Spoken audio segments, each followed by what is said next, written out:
ආයුබෝවන් ආයුෂ බොහෝ වේවා. වේදාගේ අසපුවට අපි ඔබ සාදරයෙන් පිළිගන්නවා.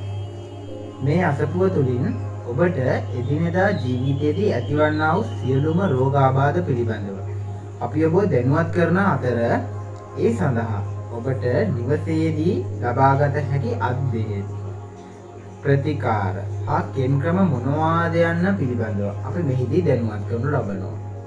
ඒ වගේම දෛනික ජීවිතයේදී ඔබට එන්නා වූ මානසික ගැටලු තාරකා විද්‍යාව හා ගුප්ත ශාස්ත්‍රය උපයෝගී කරගනිමින් විසඳා ගන්න ආකාරය ජ්‍යොතිෂ්‍ය වේදයට අනුකූලව සිදු කරන ආකාරය පිළිබඳව අපි ඔබ දැනුවත් කරනු ලබනවා. වේදාගේ අසපුව YouTube channel එකමදී ඉහතකී කාරණා පිළිබඳව අප ඔබ දැනුවත් කරනවා වගේම අපගේ අසපුව වෙත පැමිණ ඔබට පුළුවන් ප්‍රතිකාර ලබා ගන්න. අපිත් සමග දිගින් දිගටම රැඳී සිටීමෙන් ඔබගේ ජීවිතය සාර්ථක කර ගැනීමට අපගේ channel subscribe කිරීමට අමතක කරන්න එපා. වගේම ඔයාට තියෙනා වූ ගැටලු comment section එකේ දාන්නත් අමතක කරන්න එපා. අපි අනිවාර්යයෙන් මේවට පිළිතුරු ලබා දෙනවා. ඔයා අපගේ අසපුව වෙත පැමිණෙනවා නම් ඉහත දාලා තියෙනා වූ නම්බර් වලට කතා කරලා දිනයක් වේලාවක් වෙන් කරගෙන පැමිණෙන්න අමතක කරන්න එපා. ඔබ සැමට ආවඩ ආයුබෝ වේවා.